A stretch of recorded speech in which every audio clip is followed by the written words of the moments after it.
Hello and welcome to the Backfield, the running back analysis podcast for Week 17. I'm Big Italy 42. He is Jason Gilbo at JGilbo11. Of course, this is the final week of the regular season. We've got some meaningful games, some non-meaningful games, and step one on your, I don't know how many team parlay it should be for your Colts to make it in, but I think only like 10 steps left.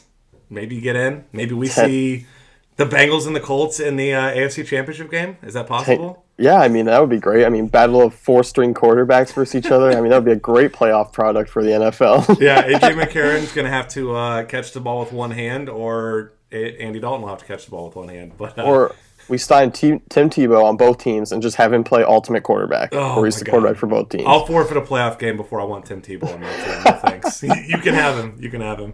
But either way, we're talking about running backs, of course, and top play is a guy who's had a great season overall. Hasn't been tremendous, at least on the ground, over the past month or so. But especially on PPR sites, still has a great floor and an even better ceiling. Devonta Freeman in this matchup, obviously, is a good one.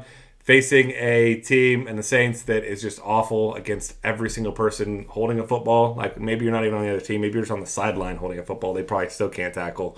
This defense is horrible. We've been picking on them all year, and since they obviously will not be in the playoffs, this is the final time we get to pick on the New Orleans Saints, so I'm all for it. Yeah, I really like Devonta Freeman because you figure Vegas has this one as the highest total of the week at 53, and regardless of how this game shapes out, Freeman's going to be a part of the offense, which you got to like. And kind of the last 2 weeks, they've really turned to him heavily. 47 carries in the last 2 weeks, and one was against a pretty good Carolina defense where, we weren't on him, but he had a decent game, but not for the price. Like you said, I mean, Saints are awful. 5.0 yards per carry to opposing backs, allowing 132 yards per game. I mean, he's just kind of the easiest call on the board. I think he's the most expensive, but definitely going to be worth it this week, especially on DraftKings where that full point PPR really helps him out. Yeah, and I mean, those bonus points, of course, you could get for 100 yards if he gets there. I mean, he's even, in a perfect scenario, he's got a chance to get 100 yards on through the air, even with all the targets he gets. So, gotta like that. D'Angelo Williams, of course, everyone's going to look back and worry about him. I can't use the term I usually use on here, but not playing well against the Browns the first time. And, of course, this is a huge game for the Steelers, but one that may not even matter if the Jets win. But certainly this is going to be a Steelers team that playing like they should have played last week, like they have everything to lose. And, they're going to be pulling out all the stops. They're going to be getting everybody involved. And I don't envision a scenario where the Browns are competitive in this one because the Steelers have a 0% chance of making it without winning, and they're just a significantly better team. They just played poorly last week, so I expect them to get up big and then just kind of ride D'Angelo Williams at the end. Yeah, that's kind of what I'm anticipating here. And you go look at Pittsburgh 28 team total there. They're favored by, I believe, 10. So, I mean, Vegas is expecting them to just walk through this game. And Williams has been a big part of the passing game lately. 25 receptions in the last 5 weeks there.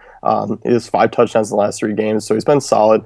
I think people will be scared of that game log with the Browns earlier this season when they just really just torched him through the air, and that was it. But, the guy has 11 touchdowns on the season, the 7th most red zone rushing attempts.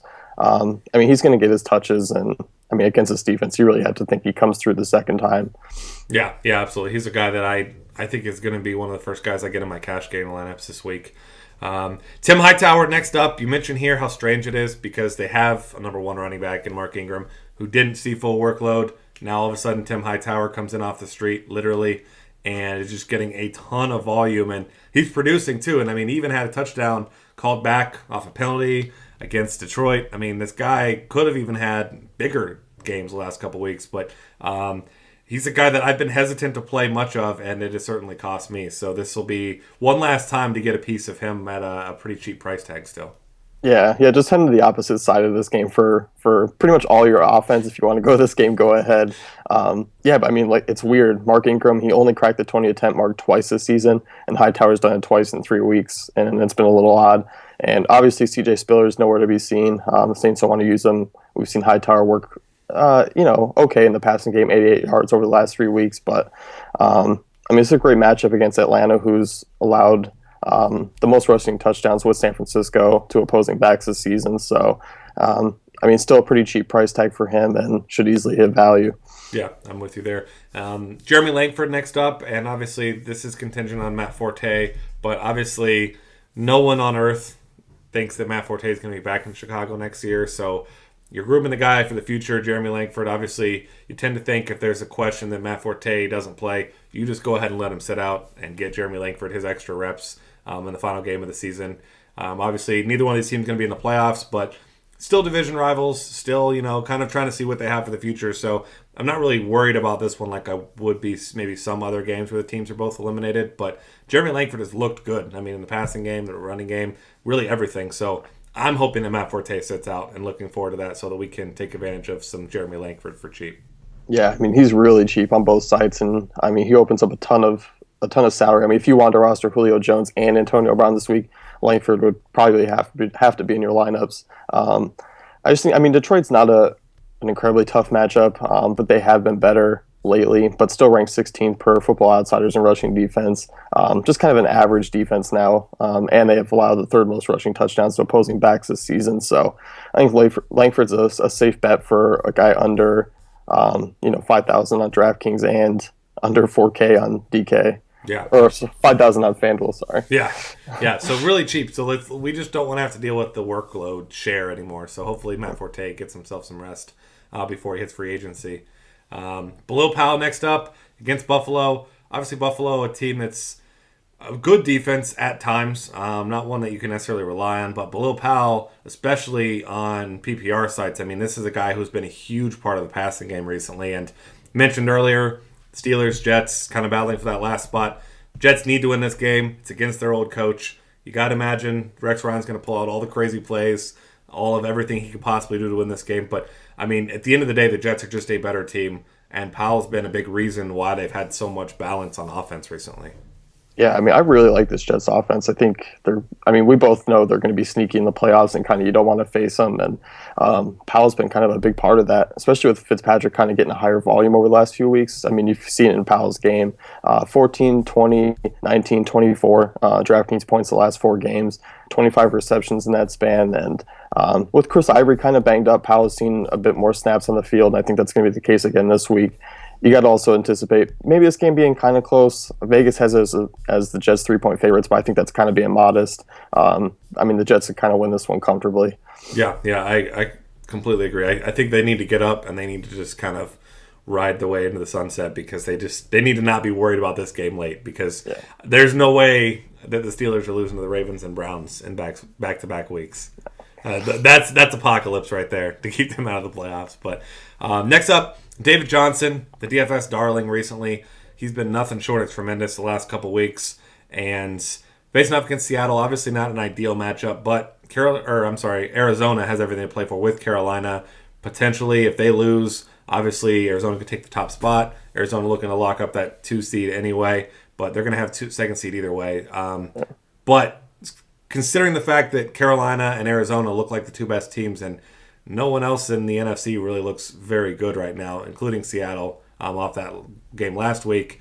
You're going to want to have home field if you can get it in that game because it just seems like it's just kind of inevitable those teams meet later on in the playoffs. So huge game for Arizona, and we already saw him beat Seattle one time. So David Johnson wasn't really a part of that one, and he's just so versatile that I don't even think that a good Seattle defense is going to be able to stop him here.